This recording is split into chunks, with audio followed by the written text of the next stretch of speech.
Nous voici arrivés à Beijing, plus communément appelée Pékin. Notre première visite est au cœur de la ville, la place Tiananmen, dominée par un gigantesque effigie de Mao. C'est la plus grande place du monde, sa superficie est de 40 hectares et elle peut contenir jusqu'à 1 million de personnes. La cité interdite est le nom habituellement donné au palais impérial de Pékin, gigantesque édifice construit il y a plus de 600 ans. Pendant 500 ans, l'entrée du palais a été interdite, ce qui lui donna son nom. Désormais connue comme le musée du palais, la cité interdite est inscrite dans la liste du patrimoine culturel mondial à l'UNESCO. La cité interdite couvre une superficie de 74 hectares avec une surface totale d'environ 158 mètres carrés. Elle s'étend sur 960 mètres de long et 750 mètres de large et ses remparts sont hauts de 7 à 10 mètres et ils entourent un fossé de 52 mètres de large. 12 millions de briques ont été utilisées pour paver les cours impériales.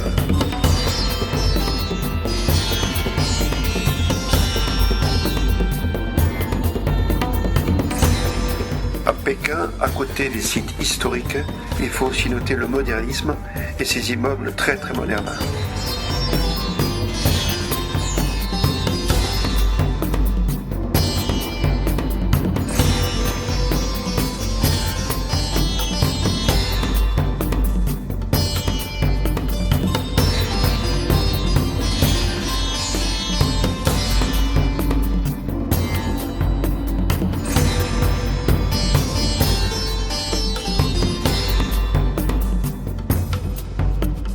Voici le palais d'été.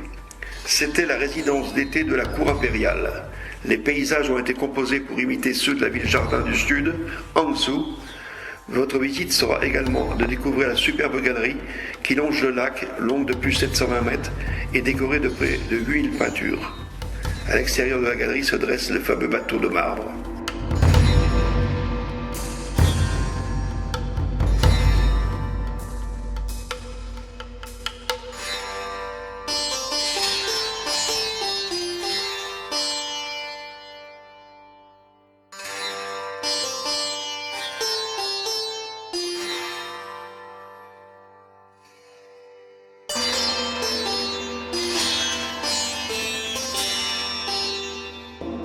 L'origine du Temple du Ciel remonte à l'ancienne Chine. À l'époque, l'empereur était considéré comme le fils du ciel, chargé de faire le lien avec autorité céleste pour préserver le bon ordre sur terre. Afin de montrer son respect au ciel, les cérémonies de sacrifice étaient donc très importantes.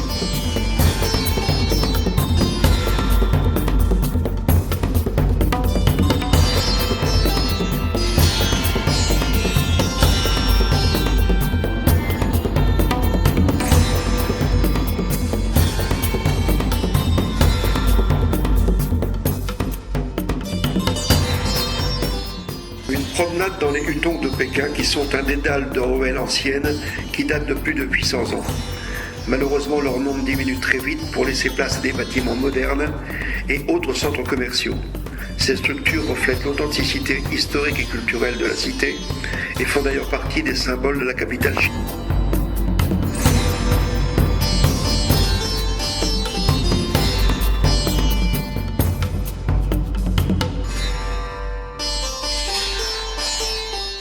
Nous sommes sur la Grande Muraille, aussi nommée le Long Mur des 10 000 lits, qui s'étend de la côte au désert de Gobi.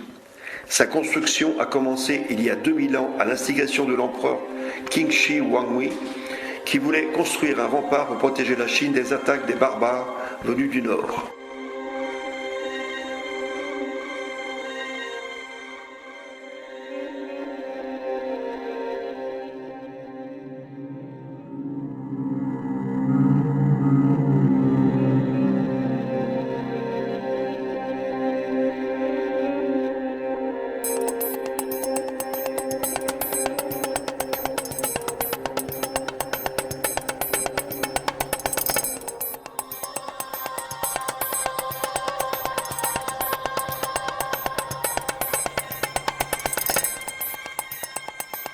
Le 13 tombeau des Ming est une nécropole impériale des Ming située dans la montagne du Jiangsu, à environ 50 km au nord de Pékin.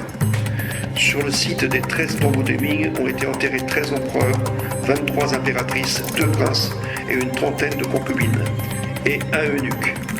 Couvrant une superficie de 40 km², cette nécropole impériale a été construite entre 1409 et 1645 et relate ainsi l'histoire de plus de 600 ans.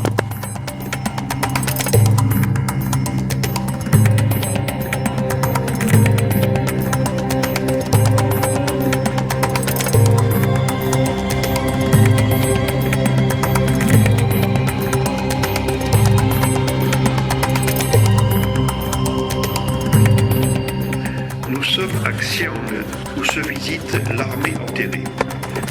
C'est en 1974 seulement que des paysans ont mis à jour involontairement cette stupéfiante armée enterrée qui constitue sans doute une découverte majeure de l'archéologie du XXe siècle et un apport important à la compréhension de l'histoire de la Chine.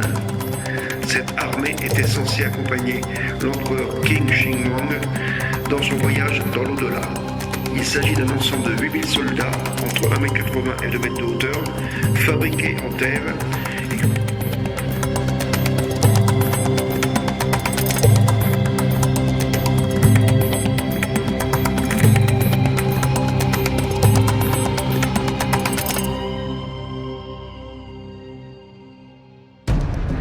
Xi'an, on peut aussi voir la pagode de l'Oie sauvage qui a été construite en 652 sous la dynastie des Tang. Elle avait à l'origine 5 étages et une hauteur de 54 mètres. Puis elle a été reconstruite en 704 sous le règne de l'impératrice Wu Zetian qui lui a fait ajouter 5 nouveaux étages. Et sa façade extérieure en briques a été restaurée sous la dynastie des Ming, mais le séisme de 1556 de Shaanxi l'a fortement endommagée et l'a réduite à 3 étages à sa hauteur actuelle de 7 étages avec une hauteur actuelle de 64 mètres.